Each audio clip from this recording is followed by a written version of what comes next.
농사 중에 제일 어려운 게 자식 농사라는 말 들어보셨죠, 다들? 정말 딱 그 말이 맞는 말이라는 걸 이제 와서 실감하게 되었습니다. 저는 아들 둘에 딸 하나 있는 60대 후반의 할머니입니다. 참 기구한 제 인생 이야기가 남들에게 퍼지는 게 싫어서 꽁꽁 숨겨놓고 있다가 의사가 참으면 병이 된다고 해서 이곳을 찾아오게 되었네요. 다른 분들에 비하면 별일 아닌 이야기일지 몰라도 더 이상 마음의 병을 쌓아두기 싫어서 제 손으로 한자 한자 키보드를 두드리게 되었습니다.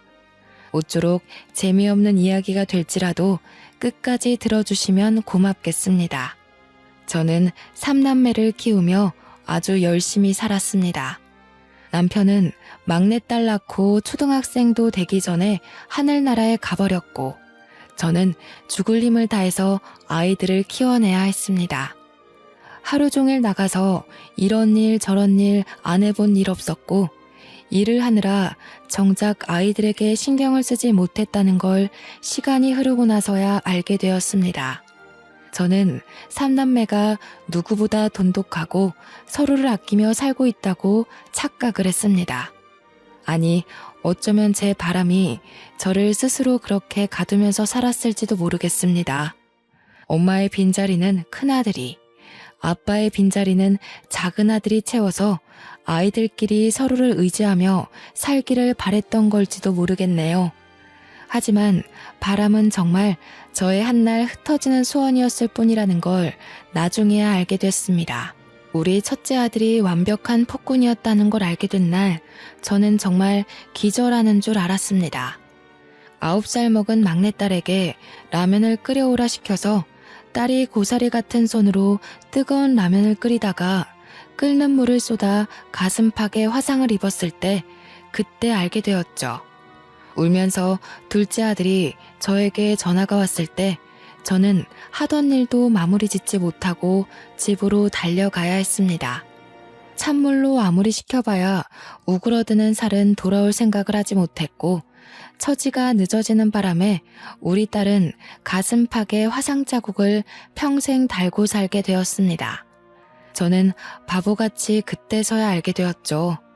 첫째 아들이 동생들의 용돈을 빼앗아 쓰기도 하고 둘째가 공부한다고 하면 하나뿐인 책상을 차지하고 비켜주지 않았다는 사소한 사실까지도요. 둘째 아들이 보는 앞에서 만화책을 읽으며 둘째는 바닥에서 공부를 하게 시켰더라고요. 동생들은 나이가 있는 첫째 아들의 힘이 무서워서 벌벌 떨고만 있었습니다. 제가 이 모든 사실을 둘째와 셋째에게 들은 것은 아닙니다. 그 아이들이 저에게 조금만 일찍 이야기해 주었더라면 그 지경이 가게 냅두지 않았겠죠. 제가 이 사실을 언제 알게 되었냐면 제가 일하던 곳이 정규 휴무가 걸려 다음 청소일을 하기 전까지 잠깐 짬이 나서 집에 들렀을 때 알았습니다. 입구부터 아이들이 자지러지게 우는 소리가 들리고 느낌이 이상해서 조용히 집으로 들어가니 첫째 아이가 회초리를 들고 있더군요. 저도 사놓고 단 한 번도 쓰지 않았던 회초리였습니다. 그저 아이들에게 겁을 주려고 사두고 방 안에 꽁꽁 숨겨두었던 아주 얇고 상처가 나기 쉬운 회초리였습니다. 그런데 그 회초리로 첫째 아이가 둘째와 셋째의 다리를 휘두르고 있었습니다. 고작 둘째는 12살이었고 막내는 9살이었습니다. 우리 첫째는 16살이었고요. 중학생이나 된 큰 형이 초등학생인 동생들을 혼내고 있으니 애들은 겁에 질리고 아파서 울 수밖에 없었죠. 정말 집이 떠나가라 엉엉 울고 있고 종아리는 상처투성이었습니다. 제가 너무 놀라서 뭐하는 짓이냐고 소리를 지르면서 달려가니 첫째는 놀란 기색도 없이 저에게 이야기를 했습니다. 동생들이 버릇이 없어서 교육하는 중이니까 저보고 구경이나 하라고요. 저는 정말 아무 말도 할 수가 없었죠. 뭐 때문에 그러냐고 첫째 아들을 붙잡고 이야기를 해보라고 닥달을 할 수밖에 없었습니다. 첫째는 입을 꾹 다물고 두 동생들은 엉엉 울기만 했습니다. 제가 소리를 치자 그제서야 둘째가 이야기를 하기 시작하더군요. 종아리가 눈으로 보기 힘들 정도로 아파 보이는데 둘째는 다 자기 잘못이라고 하더군요. 제가 매달마다 아이들에게 조금씩 용돈을 주고 있었는데 형에게 그 용돈을 주지 않아서 생긴 일이라 했습니다. 저는 정말 어이가 없어서 그게 전부냐고 물었고 두 아이는 맞다고 고개를 끄덕였습니다. 아니, 각자 쓰라고 용돈을 준 것인데 그걸 형에게 다 주고 있었다는 것도 충격적이었고 당연하게 받은 첫째에게도 실망이 컸죠. 두 동생들은 학교 끝나고 군것질이 하고 싶어서 형에게 용돈을 바치지 않았다고 했습니다. 그 말이 끝나기 무섭게 첫째 아이는 아이씨 하면서 방에 들어가더라고요. 저는 화가 나서 당장 나오라고 버릇없이 어딜 들어가냐고 누가 누굴 혼내는 거냐고 소리쳤습니다. 그런데도 불구하고 첫째 아이는 꿈쩍도 안 하더니 슬그머니 방문 열고 나와서 자기 나간다고 휙 집을 나서더군요. 고작 중학교 3학년이 저런 식으로 행동을 하니 제 속이 터져나갈 것 같았습니다. 한 가지 다행인 것은 제가 나선 덕분인지 둘째 아들과 막내딸을 더 이상 괴롭히지 않는 것 같았습니다. 두 아이들에게 간간히 웃음이 걸리는 걸 보고 저는 한시름 놓았죠. 하지만 제 일은 더할 나위 없이 바빴습니다. 아이들의 교육도 그렇고 먹는 것 입는 것을 생각하다 보니 돈을 바짝 벌어야 했습니다. 점차 집에 대해 또 느슨하게 관심이 갈 때쯤 사건이 터지고 말았습니다. 고등학교에 진학한 아들의 학교 담임 선생님에게서 학교로 와달라는 연락을 받게 된 것이었습니다. 저는 무슨 문제가 있느냐고 물었고 담임 선생님은 아이가 동급생의 물건을 빼앗고 주먹을 휘둘렀다고 하더군요.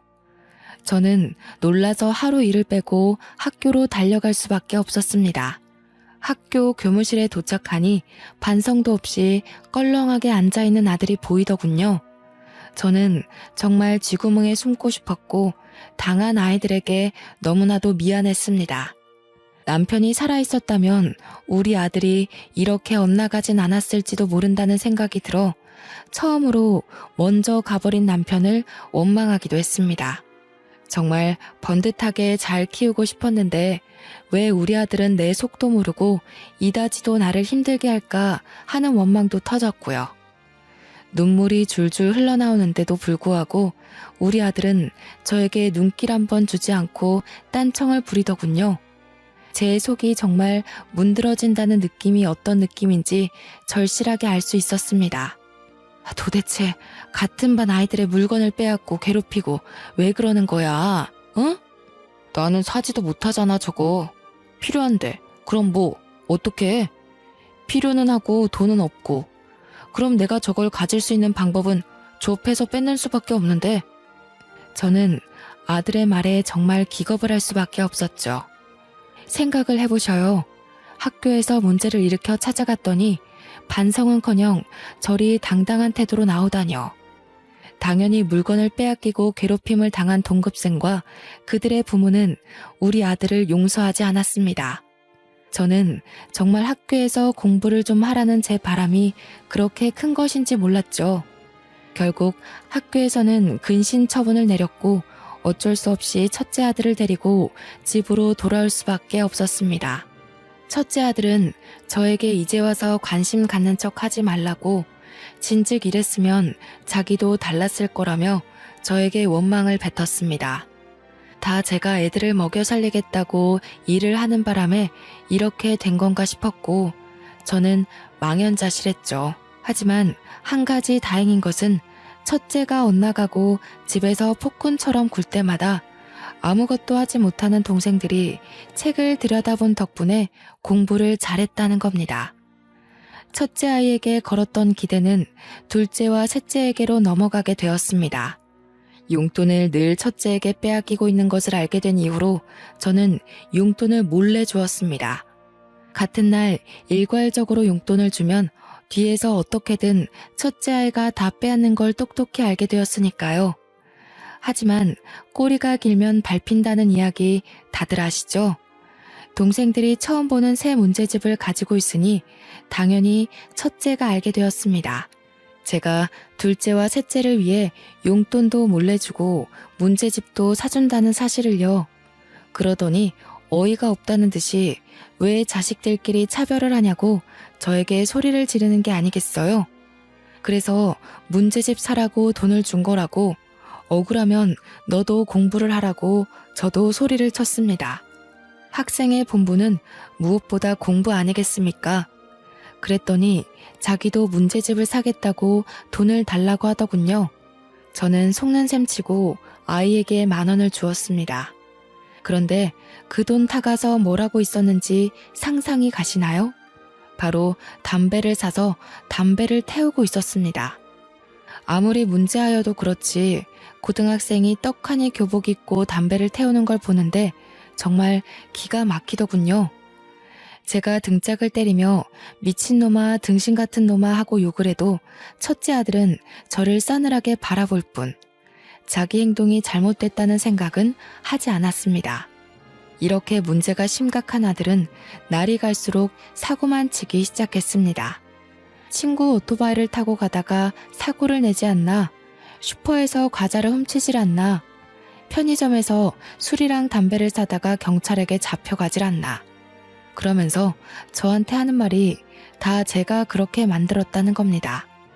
동생들한테만 따로 용돈 주고 챙겨주니까 자기는 엇나가는 거라면서요. 자기한테도 그렇게 관심을 주었으면 이렇게 망가지지 않았을 거라고 제 탓을 하대요. 저는 반성 따위 없는 아들을 포기했습니다. 그러던 도중 수능을 본 첫째 아들은 당연히 대학에 떨어지고 기다렸다는 듯이 1년 동안 탱자탱자 놀기만 하더군요. 1년을 미친놈처럼 술을 처먹는가 싶더니 후련히 군대에 들어가 버렸어요. 친구들이 가니까 저도 갔다 오겠습니다 하고 입대 하루 전날에서야 저에게 이야기를 하더군요. 그럴 줄 알았으면 일찍 퇴근해서 돌아와 따끈한 밥이라도 한 끼 먹이고 보냈어야 했는데 우리 첫째 아들은 끝까지 저에게 미련이 없었습니다. 저는 그렇게 아들을 군대에 보내놓고 사람이 되어 돌아오기를 기다렸습니다. 하지만 우리 아들은 끝까지 제 예상 밖의 행동을 하더군요. 군대가 체질인 것 같다면서 말뚝을 박아버리겠다고 하는 겁니다. 당시만 해도 군대에 부조리가 많고 후임을 괴롭히는 일이 잦았기 때문에 저는 아들을 무척이나 걱정했습니다. 그러나 우리 아들의 고등학교 시절을 생각하면 사실 아들의 후임을 더 걱정해야 하는 편이 옳았던 거죠. 군대가 체질이라던 아들은 정말 부사관이 되었고 군대에서 휴가도 나오지 않고 돈을 벌었습니다. 특근 수당이라는 게 꽤 쏠쏠하다며 저에게 돈을 붙여주기 시작했습니다. 고등학생, 중학생이던 둘째 아들과 막내딸을 키우면서 저는 정말 알뜰살뜰하게 살았습니다. 첫째는 2년 동안 휴가를 나와도 집에 오지 않고 친구들을 만나며 군대 월급을 탕진하는 것 같더니 철이 든 건지 갑자기 생활비에 보태라며 50만 원씩 보내더군요. 휴가 나왔을 때는 집으로 와 갑자기 동생들 옷을 사주고 치킨도 사주고 하는 겁니다. 저는 드디어 첫째가 철이 들었구나, 고생길이 끝났구나 하면서 감동을 먹었죠. 갑자기 태도가 바뀐 첫째 아들의 모습에 둘째와 셋째도 어리둥절했어요. 둘째가 대학에 들어갔을 때는 대학 등록금까지 떡하니 내놓는 게 아니겠어요? 드디어 큰오빠가 정신을 차린 거라며 막내딸은 제 손을 잡고 울기까지 했습니다. 온 가족이 덩실덩실한 것은 덤이고요. 그렇게 평생을 군대에서 보낼 것처럼 굴던 첫째 아들은 30이 가까운 시점에 돌연 전역을 하고 집으로 돌아왔습니다. 전역과 동시에 군대에서 알게 된 사람을 통해 취직까지 하게 되었다고 하더군요. 저는 정말 군대가 사람을 만들어 주었구나 하면서 기뻐했습니다. 그때 막내는 대학생이었고 둘째는 군대에 다녀와 복학을 한 시점이었습니다. 여전히 등록금을 대랴 생활비를 마련하랴 엄청나게 바쁜 생활을 해야 했습니다. 무릎을 꿇고 걸레질을 해야 하는 청소 특성상 무릎이 시큰거려 너무나도 힘들었지만 첫째가 번듯한 직장인이니 행복했죠. 월급을 받는 날이면 저에게 생활비에 보태라고 돈을 주기도 하고 동생들을 위해 돈을 아낌없이 썼습니다. 그렇게 막내까지 졸업을 마치고 3남매가 모두 직장인이 되었을 때 저는 드디어 생활이 좀 피어나나 했습니다. 이유는 아이들 셋 전부 다 저에게 생활비를 주었기 때문이었습니다. 막내딸은 저에게 청소하느라 고생했다며 이제는 좀 쉬어도 되지 않겠냐고 하더군요. 시큰거리는 무릎도 고쳤으면 좋겠다고 했지만 만만치 않은 병원비까지 아이들에게 짊어지게 하고 싶지 않았어요. 저는 일을 좀 줄이긴 했지만 그래도 여전히 바쁘게 일을 했고 저축도 하고 그렇게 시간을 보냈습니다. 아이들이 다 크니 은근히 들어갈 돈도 없고 통장에 하나둘 쌓여가는 잔고를 보면서 행복해지더라고요. 남의 집 청소도 하고 건물 청소도 하고 청소일이 힘들긴 하지만 시급은 좋아서 놓칠 수 없었습니다. 제 무릎이야 나중에 휠체어 타고 다니면 되지 하는 아주 말도 안 되는 생각을 하면서 버텨냈죠. 첫째 아들이 34살이 되었을 때 드디어 저에게 결혼하고 싶은 사람이 있다면서 여자를 소개시켜 주겠다고 했습니다. 첫 만남이 아직도 생생하니 잊혀지지가 않습니다. 며느리 될 사람이라고 데려온 여자는 인상이 별로 좋지 않아서 솔직히 마음에 안 들었습니다. 째진 눈꼬리에 득실득실하게 붙은 욕심살이 있어서 우리 아들이랑 결혼하겠다고 하니 걱정이 앞섰습니다. 그런데 그게 다 제 편견이었는지 성격이 아주 부침살 있는 게 시원시원하니 좋더라고요. 물론 가끔 말이 좀 세게 나오는 경향이 있어서 제가 처음에는 눈치를 봐야 했지만요. 저한테 시집살이는 시키지 않으셨으면 좋겠어요. 제가 제 사람 하나는 끝내주게 챙기는 타입이거든요. 하지만 제 사람이 아니다 싶을 때는 칼같이 내치는 사람입니다. 나도 연락을 자주 하거나 시집살이 시킬 맘 없네. 요즘 시대가 그런 시대도 아니고 그저 둘이 잘 먹고 잘 살았으면 하는 마음뿐이지. 며느리가 눈에 힘을 주면서 이야기하니까 괜히 저도 마음이 쫄리더라고요. 그래서 솔직하게 이야기를 했더니 며느리가 갑자기 저한테 웃음을 흘리면서 싹싹하게 굴기 시작했어요. 제가 시집살이를 시킬 마음 없다고 하니 그제서야 마음의 문을 열어둔 느낌이었습니다. 어머님, 제가 반찬을 좀 해왔는데 입에 맞으실진 모르겠지만 한번 드셔보세요. 제가 철되면 식혜도에다 보낼게요. 제가 식혜 하나는 끝내주게 만들거든요. 김장철 되면 김장김치도 좀 보내드릴까요? 제가 요리하는 걸 워낙 좋아해서요. 며느리가 만들어 보내준 식혜는 정말 팔아도 될 만큼 달달하고 부드럽고 좋았습니다. 김치도 어찌나 맛이 좋던지 우리 며느리가 반찬 가게 하면 정말 장사가 대박나겠다고 생각할 정도였어요. 맏며느리로 저렇게 손재주가 좋은 아이가 들어오다니 제 복이 아닐까 싶기도 했습니다.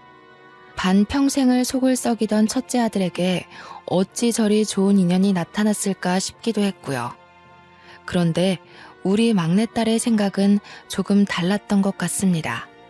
어느 날 저에게 다가오더니 슬며시 식혜 맛을 보고는 저에게 이야기를 하더군요. 엄마, 내가 CC식품 다니잖아.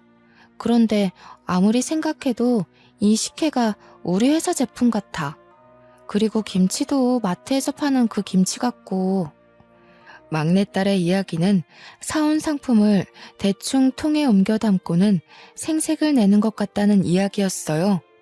막내가 식품 회사를 다니기 때문에 흘려드릴 수 없는 이야기였습니다. 며느리가 항상 자기가 직접 만든 거라고 생색을 내며 저에게 손을 내밀었기 때문에 저는 용돈을 주는 것으로 보답을 했거든요. 그런데 이게 모두 사온 상품이었다고 생각하니 은근히 배신감이 느껴지더라고요. 저는 애써 태어난 척 딸에게 설마 그런 걸로 거짓말을 치겠냐고 너무 새언니를 미워하지 말라고 했습니다.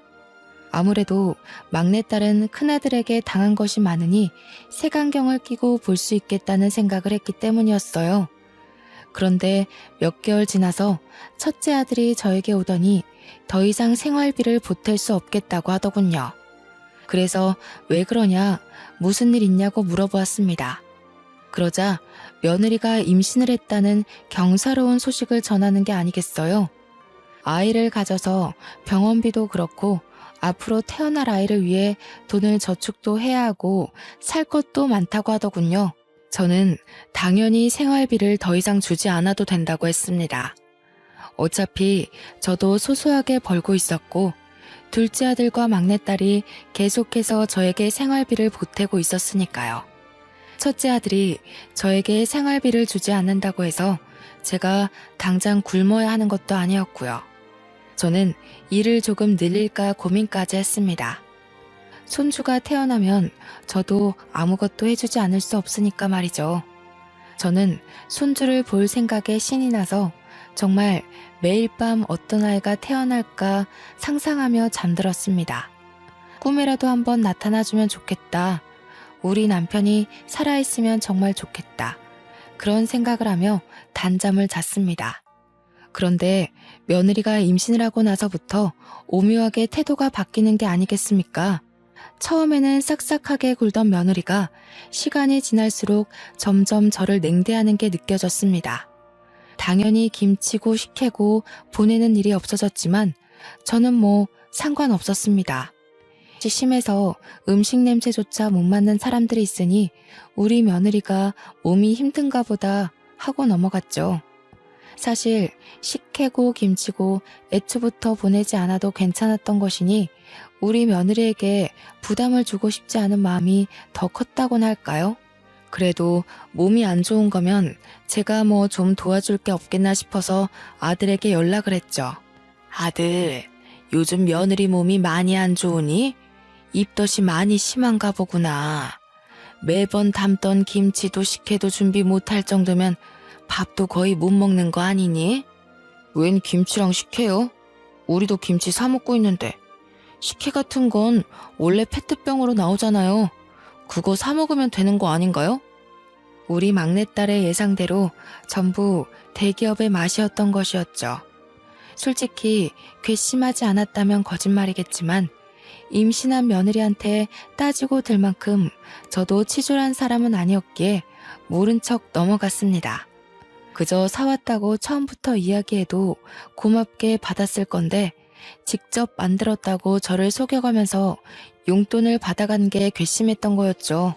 하지만 시어머니에게 예쁨을 받고 싶어서 그런 발칙한 행동을 한 것일 수도 있으니 그냥 넘어갔습니다. 우리 막내딸만 그럴 줄 알았다면서 애초에 인상도 별로였다고 싶더라고요. 임신한 며느리가 혹여라도 눈치챌까 그런 말은 하지도 말라고 했습니다.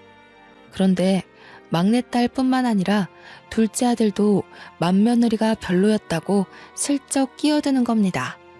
사람이 너무 별로라고 상대하고 싶지도 마주하고 싶지도 않다는 식으로 이야기를 하길래 저는 무슨 일이 있었나 싶었습니다. 그래서 슬쩍 왜 그러냐 하고 물어보니 둘째 아들이 저에게 무언가를 하나 꺼내서 보여주더군요. 볼펜인 줄 알았는데 볼펜처럼 생긴 녹음기였습니다. 이걸 왜 지니고 다니냐고 물어보니 예전에 형한테 많이 혼나고 당해서 버릇처럼 소형 녹음기를 몸에 지니고 다닌다고 했습니다. 있었던 일을 전부 다 녹음을 해야지만 자기 전에 마음이 편하다면서 저에게 버릇이라고 했습니다. 그러면서 며느리랑 대화한 녹음본이 있다면서 언젠가 저에게 꼭 들려주겠다고 마음먹었었다고 했어요.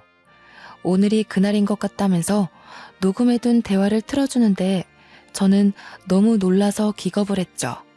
도련님, 우리 남편이 엄청나게 어릴 때 차별받고 자랐다는데 그거 다 사실이에요? 우리 시어머니 진짜 무서운 사람이다. 차별을 그렇게 해놓고 아들한테 생활비를 받아가는 거예요?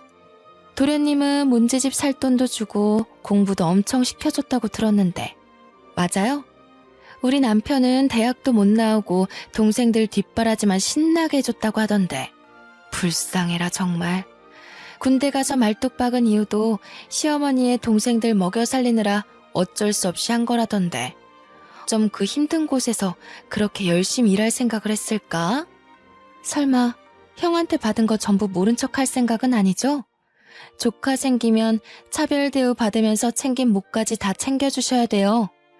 임신까지 했는데 임신 축하 비용 같은 거 없어요? 남들은 다 해준다던데. 저는 욕심 없으니까 그냥 100만 원 정도만 해주세요. 그래서 우리 착한 둘째 아들이 며느리한테 임신 축하 비용이랍시고 100만 원을 송금했다지 뭡니까? 저는 정말 기가 막혀서 막내딸한테도 이런 이야기를 들었냐고 하니까 막내딸은 자기한테 요구하진 않았다고 하더군요. 평소에도 별로 좋아하는 티를 안 내서 자기한테까진 이야기를 안 한 것 같다고 하는데 정말 기가 막히고 코가 막힐 지경이죠. 너무 어이가 없어서 며느리에게 전화해서 호되게 혼을 낼까 싶었지만 둘째 아들이 참으라길래 꾹 참았습니다. 하지만 한번 미운 털이 콕 박히고 나니까 얼굴을 보고 싶지도 않고 전화도 하기가 싫더라고요. 그래서 연락을 하지 않았습니다. 일부러요. 입만 열면 돈돈거리니 꼴도 보기 싫고 만나고 싶은 생각이 싹 사라지는 게 아니겠어요. 저한테도 임신 축하 비용 달라고 떼를 쓸 것 같은 느낌에 제가 연락을 피했죠. 그렇게 만삭이 될 때까지 연락 한 통 없다가 손주를 낳고 나서야 애 낳았다고 큰아들이 저에게 연락을 하더라고요. 저도 그냥 축하한다고 이야기하고 끝냈습니다. 하지만 손주를 보고 싶은 마음은 참 쉽게 사그러들지 않았습니다. 결국 둘째와 막내와 저 이렇게 셋이서 병원에 찾아가 손주를 보려고 했습니다. 다들 퇴근하고 삼삼오오 모여서 간 것이라 밤에 뭐 하나 준비도 제대로 못하고 마음만 급해서 병원에 찾아갔습니다. 그러자 저희들의 빈손을 보고 며느리가 화를 막 내는 게 아니겠습니까? 저희는 꿀먹은 벙어리가 되고 말았죠. 솔직히 임신해서도 2번인가 밖에 만나지 못했는데 제가 뭘 준비해서 올 수 있겠어요? 지들이 뭘 샀는지도 말을 해주지 않았는데 다짜고짜 빈손이에요? 하고 콧김을 뿜으면서 물어보니까 할 말이 없었습니다. 첫째 아들도 저한테 오느라 고생했다고 하면서도 요리조리 살펴보며 진짜 빈손이냐고 묻더라고요. 뭐 제가 빈손으로 찾아간 게 잘못이긴 하지만 그래도 가족보다 물건을 더 기다렸던 것 같아서 기분이 영 좋지 않았습니다. 그러더니 저한테 돈 봉투라도 준비해서 오지 그랬냐고 첫째 아들이 저를 타박했습니다. 동생들한테도 엄마가 미리 말을 했어야지 봉투 하나 없이 찾아오는 법이 어딨냐고 하는데 우리 아들이 철들었다는 게 다 거짓말 같더라고요. 아니, 오늘 보고 안 볼 것도 아닌데 다음에 준비해서 만나면 되지 않겠니? 다들 퇴근해서 정신없이 애기 보러 온 건데 너무 물건만 기다리는 사람같이 구는구나. 한동안은 못 보죠. 원래 100일까지는 밖에 나가는 게 아니라고 하던데요.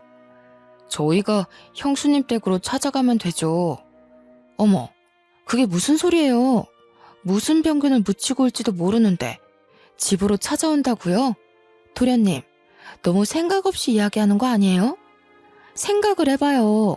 회사에서 어떤 사람을 마주하는지도 모르는데 우리 아이한테 병 옮으면 어떡해요? 그래, 네가 좀 생각 없이 말을 했다. 너가 어디서 뭐라고 다니는지도 모르는데 어떻게 집에 온다고 하니? 그러면서 신생아가 있는 집인데 오겠다는 이야기를 그렇게 쉽게 할 수 있냐면서 둘째 아들을 병균 취급을 하더라고요. 며느리랑 첫째 아들 죽이 어찌나 잘 맞는지 무슨 만당꾼을 보는 듯한 기분이었습니다.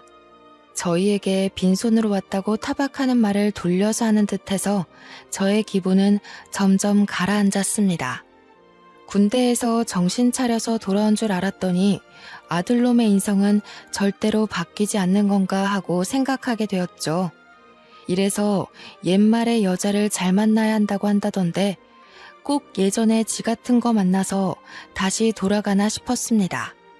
속이 막 오르락 내리락 뒤집어지는데 화가 나서 견딜 수가 없겠더라고요. 그래서 정색을 하고 며느리에게 이야기를 했죠. 안 간다고요. 오늘 저 멀리서 본 걸로 만족하겠다. 내 손주이긴 해도 며느리도 몇 번 못 보고 맞이해서 그런지 정이 안 간다고 했어요. 정이 안 가는데 선물이고 돈이고 무슨 소용이 있겠냐고 체념하듯이 이야기했더니 아들이 입을 꾹 다물더군요. 저는 거기서 멈추지 않고 하고 싶은 말을 다 해야겠다고 생각했습니다. 그래서 알아서 잘 키우고 나중에 애가 병 안 걸릴 나이 되면 그제서야 만나자고 했습니다. 그러니까 며느리가 저한테 돈이 안 나올 것 같았는지 어머님 하고 부르는 게 아니겠어요? 며느리가 언제 저를 저렇게 불러줘봤나 싶은 생각이 들더라고요. 그러더니 저한테 그냥 가시면 어떻게 하냐고 소리를 치는데 듣기 싫어서 애들 데리고 그냥 병실을 나왔습니다. 그러니까 첫째 아들이 쫓아나와서 저한테 조금 화를 냈습니다. 아니 엄마, 그래도 와이프가 애까지 낳았는데 축하한다고 돈 봉투는 주고 가야지. 얘, 너 나한테 돈 봉투 맡겨놨니? 왜 자꾸 돈돈거리고 그러는 거야? 그동안 생활비까지 드렸는데 1억이에요? 그럼 나도 여태 너 키웠는데 1억이야? 얘, 너도 꼭 너 같은 자식 낳아 키우면서 고생 좀 해봐라. 더도 말고 덜도 말고 딱 너 같은 자식. 제가 씩씩거리면서 이야기하자 아들놈도 입을 꾹 닫았습니다. 그리고 진짜로 첫째 아들네랑은 왕래를 끊고 살았습니다.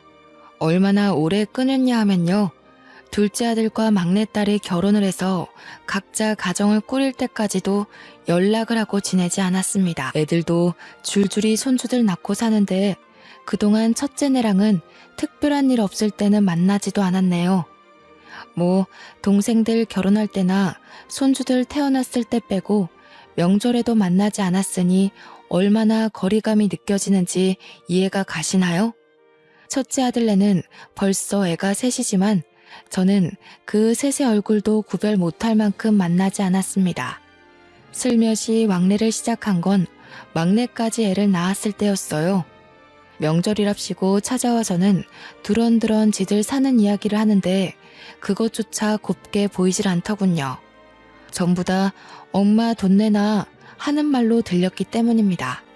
그런데 보면 볼수록 첫째 아들네 첫째 손주를 어떻게 키운 건지 애가 너무 오냐오냐 자라서 완전 자기 멋대로 구는 겁니다. 초등학생인데 막 지나가는 개한테 돌을 던져서 개 주인이랑 소송전에 걸리지를 않나 주차장에 멀쩡히 세워진 차를 막대기로 긁고 다녀서 그 도장값까지 전부 물어줬다고 하대요. 사고란 사고는 다치고 다니는 게 아니겠어요? 그러더니 동생들을 엄청 괴롭힌다고 미치겠다고 하는 겁니다. 첫째 아들네 둘째 셋째가 아예 기도 못 풀고 다닌다면서 동생들 불쌍해 죽겠다고 이야기를 하더군요. 저는 속으로 좀 꼬숩다고 생각했습니다. 어릴 적 첫째 아들이 둘째랑 셋째를 괴롭혔던 것처럼 지 아들이 똑같은 짓을 하고 있으니까요. 그러더니 며느리가 슬며시 제 눈치를 보면서 첫째 애를 좀 봐달라고 하는 게 아니겠어요? 자식들 다 시집장가 보내고 용돈 받으면서 간간히 시급이 센 청소일만 하고 노후를 즐기려는 마당에 손주를 봐달라고 하다니요. 그리고 첫째 아들네 아이라서 더 정이 안 갔기 때문에 봐주고 싶은 마음이 전혀 없었습니다. 그래서 저는 며느리에게 미쳤냐고 죽어도 아이 안 봐준다고 딱 잘라서 거절을 했어요. 그래도 며느리는 포기하지 않고 저한테 주말에만 데려갈 테니 평일에 아예 저보고 데리고 살아달라고 하는 겁니다. 당당하게 당연하게 이야기를 하는데 제가 어이가 없어서 됐다고 싫다고 했어요. 제가 유난히 더 싫어했던 이유는 막내딸내 아이를 몰래 봐주고 있었기 때문이었습니다. 아직 아기가 2살밖에 안 되었고 어린이집 대기가 밀려 있어서 오갈 데가 없어서 제가 봐주고 있었습니다. 맞벌이 부부들의 숙명이라고 하더라고요. 어쩔 수 없이 제가 봐주고 있던 찰나에 그 이야기를 들은 건지 아니면 정말 다짜고짜 그런 건지 첫째 아들네가 저한테 애를 던지듯 맡기고 도망을 가버렸습니다. 그냥 우리 집 문 앞에 첫째 손주를 두고 사라져버렸어요. 그래도 첫째 손주가 9살이나 먹었으니 2살짜리 애기를 괴롭히겠나 싶어서 어쩔 수 없이 집으로 데리고 들어왔죠. 아무리 그래도 핏줄인데 문 앞에 내리 세워두고 굶길 수도 없는 입장 아니겠습니까? 애가 무슨 죄가 있다고. 그런데 9살이나 먹은 아이가 2살짜리 아기를 괴롭힐 줄 누가 알았겠어요? 없을 거라 생각해서 간식거리를 만들고 있는데 첫째 손주가 막내딸 아이의 머리를 탕 소리가 나게 때리는 거 아니겠어요? 막내딸네 애기는 울고 불고 자세히 살펴보니 이마에 멍까지 들었더군요. 저는 첫째 손주에게 이게 무슨 짓이냐고 소리를 지르니 고작 애기가 자기를 빤히 쳐다보는 게 기분 나빠서 그랬다고 했습니다. 화가 너무 나서 첫째 아들한테 당장 너네 데려가라고 이야기를 하고 막내딸에게도 이 소식을 전했습니다. 그러자 첫째 아들네 부부도 막내딸도 퇴근 후에 집으로 왔더군요. 제가 거기서 화가 나서 첫째 아들네한테 애를 어떻게 키웠길래 이 모양 이 꼴이냐고 이야기를 했습니다. 2살밖에 안 된 사촌동생의 이마를 때려서 멍들게 한 게 자랑이냐고요. 그러니까 첫째 며느리가 저한테 인상을 팍 쓰면서 이야기를 하는 겁니다. 어머니, 너무 차별하시는 거 아니에요? 우리 애는 안 봐주신다면서 몰래 신혼의 애기만 봐주고 계셨잖아요. 우리 남편도 차별 엄청 당하면서 컸다고 하던데 너무하시네요 정말. 저는 기가 막혀서 누가 누굴 차별했다고 하냐고 며느리에게 톡 쏘아붙였어요. 옆에서 보고 있던 막내딸도 기가 막힌지 팔짱을 끼고 지 오빠를 쳐다보고 있더군요. 첫째 아들은 정말 지가 차별이라도 받고 자란 것처럼 굴고 있었고요. 아니, 그렇잖아요. 우리 애 키울 때는 도움도 안 주셨으면서 신혼에는 왜 다 해주시는데요? 저는 시집 와서 어머니 드실 반찬 해드려, 김치 해드려, 식혜까지 해드려. 한 게 얼마나 많은데 그러세요. 저 그거 왜 안 하는 줄 알아요? 어머니가 하도 차별해서 그런 거 이제 안 하기로 한 거예요. 예, 그게 네가 한 거니? 대기업이 한 거 아니니? 제가 전곡을 찌르자 며느리가 갑자기 입을 합 다물더군요. 누가 누굴 속이려고 그러냐고 됐다고 일 없다고 대꾸했어요. 근데 속이 부글부글 끓어오르는 게 오늘 아니면 안 되겠다 싶기까지 하더라고요. 그래서 빤히 바라보다가 속갯말을 다 털어놓았습니다. 내가 누굴 차별하면서 키웠다는 거야 도대체? 꼭 지 같은 거 낳으랬더니 저 같은 거 낳아서 고생하는 거지. 첫째 놈이 맨날 동생들 괴롭히고 돈 빼앗고 그래서 내가 뺏기지 말라고 뒤에서 용돈 준 게 차별이니? 공부도 안 하는 거 맨날 책상 뺏고 만화책 보고 있길래 동생들 독서실 보낸 게 차별이야? 둘 다 할 말이 없는지 눈알만 굴리고 있길래 첫째 아들에게 울분을 토했습니다. 어쩜 동생들한테 잘못한 건 하나도 기억 못하고 차별당했다고 말할 수 있냐고요. 그러니까 뭐라 하는 줄 아세요? 다시 생각해도 너무 기가 막히네요. 그래서 제가 생활비 드렸잖아요. 너만 줬니? 애들도 다 줬다. 너는 첫째 아이 낳고 뚝 끊었지만 둘째랑 막내는 애들 둘씩이나 낳고도 나한테 준다. 어머님, 아무리 그래도 생활비 운운하시면서 애를 안 봐주시는 건 차별이죠. 제가 힘들어서 못 봐주겠다고 한 거지 안 봐주겠다고 한 건 아니라고 못을 박았습니다. 이 정도로 말했으면 포기하고 집에 갈 법도 한데 며느리도 나를 잡았는지 저한테 박박 우기면서 이야기를 하더군요. 돈 드리면 돼요. 평일 내내 봐주시면 주말에 데려갈게요. 50만 원도 드리고요. 막내딸은 어이가 없는지 허허거리면서 웃고 맏며느리는 뭐가 당당한지 고개를 빳빳하게 들고 있더군요. 그래서 제가 딱 잘라 말했습니다. 그래? 그럼 50만 원에 다른 사람 구해봐라. 구해지나. 그리고는 축객령을 내렸어요. 쫓겨나듯 나간 첫째 아들네는 저한테 너무하다고 막 난리를 치더라고요. 하지만 첫째 아들네도 만만치 않은 놈들이었습니다. 며칠 뒤에 갑자기 또 우리 집에 애를 던져놓고 갔지 뭡니까?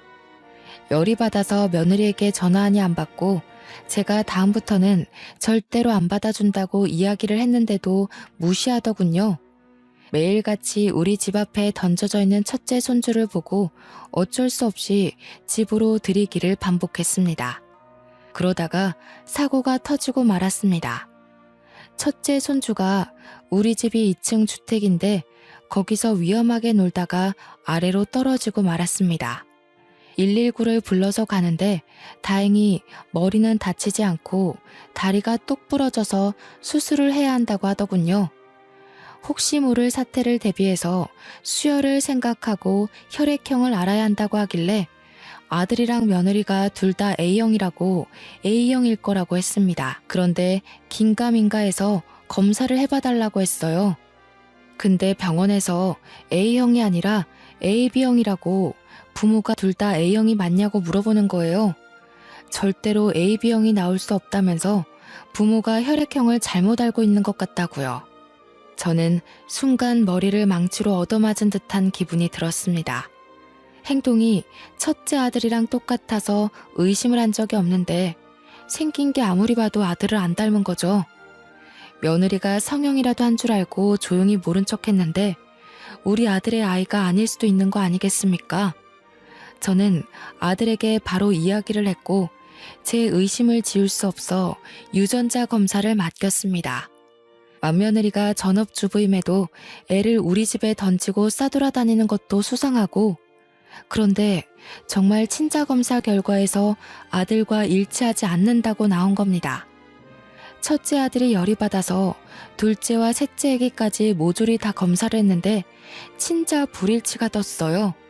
첫째 손주가 누워있는 병실에서 당연히 난리가 났습니다. 아들은 애기 아빠가 누구냐고 소리치고 며느리는 사색이 되고 알고 보니 10년 된 내연남이 있었고 자식들이 그 내연남의 아이였던 겁니다.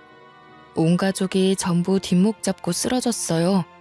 결국 변호사 선임해서 첫째 아들은 이혼 도장 찍고 위자료 소송에 상간남 소송까지 다 했습니다. 그런데 며느리의 내연남도 알고 보니 유부남이었고 아이 셋을 혼자 키우기 어렵자 저를 찾아와 뻔뻔하게 말을 했어요. 어머님, 그래도 그동안 같이 살았던 정이 있는데 애들만이라도 좀 데려가 주시면 안 되나요?